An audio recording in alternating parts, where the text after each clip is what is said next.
Is this what color theory sounds like to you?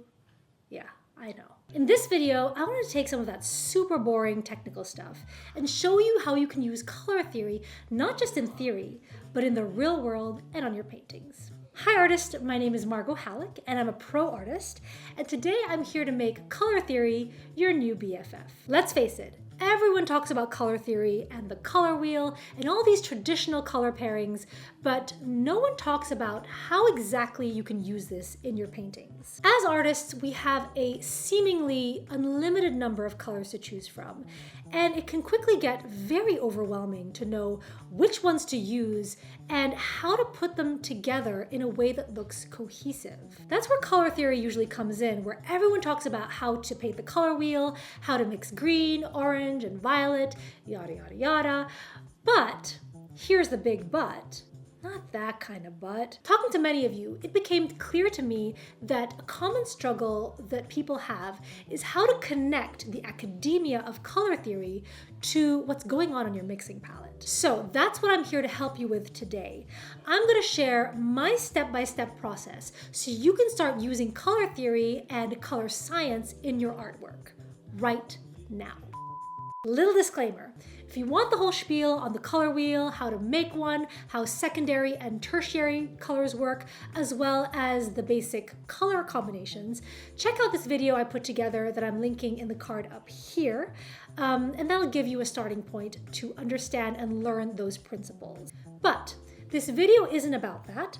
This is about color theory in practice. First things first, one of the most important points I have to make is don't try to wing it when it comes to your color scheme. I see lots of artists finish a sketch, start painting, and just pick colors ad hoc as they go. So let me ask you this. Have you ever spoken in public or given a presentation to an audience? If, like me, the answer is yes, and you start to feel the palms of your hands start to get sweaty, you'll probably remember that it's much easier to give a speech when you have some sort of outline or game plan. I mean, unless you're some sort of public speaking genius or something, which you totally could be, I guess. Starting to paint without planning your colors is kind of like delivering a speech without knowing what you're going to say. And what happens for most people is that often their color choices will be based on logic alone and what's at the top of their mind in that moment.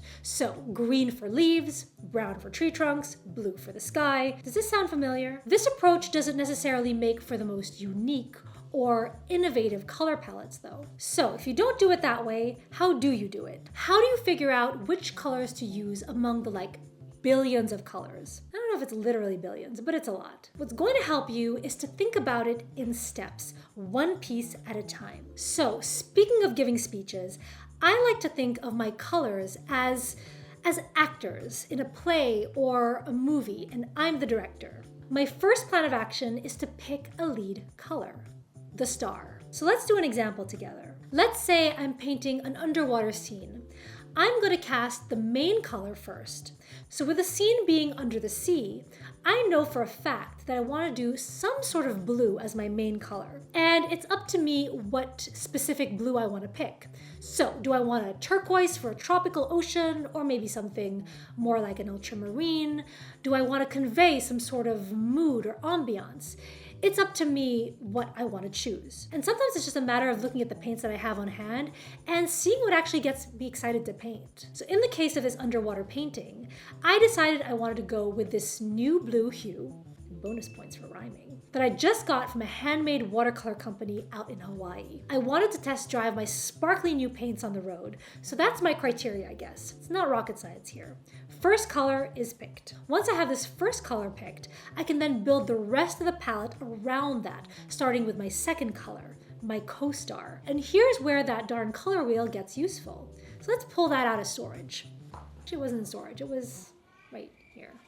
If you don't have a color wheel, just Google one, because this will be helpful to figure out what colors come next. So look at where your lead color falls on the color wheel. Now you have two choices. Actually, there's more than two, but for the sake of this video, let's simplify so I don't completely blow your minds with all this insanely useful information. let's do the two most popular choices, an analogous versus a complementary color scheme. So let's look at what the analogous colors to my lead color are.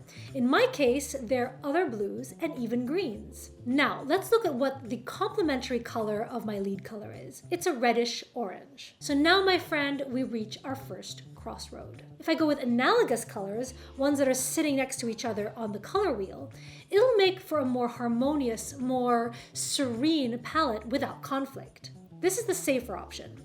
So if you're getting started with color theory, this is going to be the easier road, especially if you're a beginner to this. However, if you're like me and you like to live on the edge, the second one is a little bit trickier, but it has a bigger payoff. So a complementary color combination is one where colors are sitting across from each other on the color wheel. Using complementary colors in a painting can create a sense of tension and drama, because anytime you place two complementary and relatively pure colors next to each other, you create visual conflict. Kind of like adding a plot twist to a movie. It keeps you on the edge of your seat. What's going on? What the hell? That was been crazy. What? Okay, hold on. That's been crazy. Oh, crazy. Okay, hold on. So how do you unlock the power of complementary colors and use them to your advantage? Okay, here's where I'll jump in and give my personal opinion. To me, the secret to using complementary color schemes, or pretty much any color scheme well, is to make one color more dominant than the rest. Balancing out the dominance can be done by dulling down your secondary color. Or it can also be done by having the main color occupy a larger area and keeping the other colors for smaller areas as accents. And this will help balance out the color strengths. So in the case of my underwater painting, I definitely want to use a complementary color combination to draw your eye to my focal point, which is a mermaid. So I'm going to pick my co-star. I'm going with a reddish orange. But I'm going to tone that orangey red down, and guess what?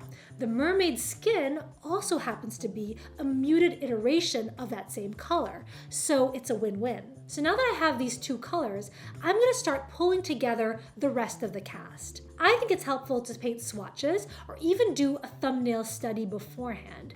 And remember, you don't have to limit yourself to just these colors, because that would be way too limiting. But at least now I have an outline, so even if I decide to improvise and to, go off script, I have a game plan and sense of direction to work from. And by the way, doing it step by step, just like I showed you, makes it way more approachable, less chaotic, and way less stressful. And if the casting example doesn't resonate with you, try thinking about it as putting together an outfit, one piece at a time, or decorating a room, whatever makes it easier to remember. Is this making sense so far, artist? I hope so, because I want to talk about the next golden secret, which is working with color temperatures. Most of us know what warm and cool colors are from elementary school. Warm colors are the reds, the oranges, the yellows, basically anything the color of fire. And then cool colors are the blues and the greens. However, there is so much more to it than just that. And it's the difference between knowing how to play chopsticks on the piano versus Rachmaninoff. He's like the Da Vinci of piano composers, by the way. Look him up on Spotify. You can thank me later. Color temperature is something that can be a lot of fun to play with, because aside from mood, the difference between warm and cool can play tricks on your eyes. Warm colors like red, orange, and yellow tend to come forward in a painting compared to cooler colors like blue and green.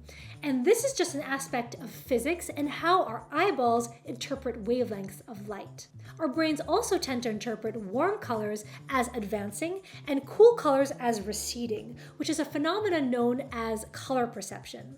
And this can create the illusion of depth in the painting, where warm colors appear to be in the foreground and cooler colors in the background. So artists can use this knowledge of color perception to create the illusion of depth and space in their paintings by strategically placing warm and cool colors in relation to one another. I do this all the time, and I like to think about it as like one of my superpowers.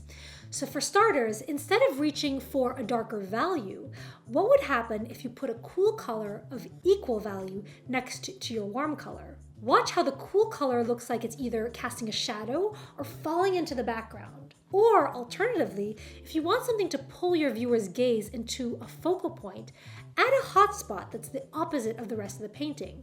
Like if everything else is warm, make your focal point cool, or vice versa. And it's kind of like shining a spotlight on that area. For example, if I'm looking into my yard, my son's orange basketball grabs my attention because of all the reasons I just mentioned. So the more you notice these things, the easier it'll be for it to influence your paintings and your artwork. There are a lot of ways to use color temperature, but my best advice here is simply to observe the world around you and take note of the color temperature of objects and what grabs your attention and why. So this is just a small sampling of how you can use color theory in practice in your paintings, but I hope this video helped you understand how important it is to understand color theory and how it can make a huge difference in your paintings. So remember, don't try to wing it when it comes to your color scheme. Start by picking a lead color and build the rest of your palette around it. And don't forget your colors are like actors in a play or a movie, and you, my friend, are the director. So be intentional with your choices, but don't forget to have fun with it too. And for another video on how to level up your color by avoiding a common pitfall, check out the link in the card up here. And if you like this video, please give it a thumbs up and subscribe to my channel for more art tips and more amazing tutorials. Thanks again for watching, and I'll see you in the next video.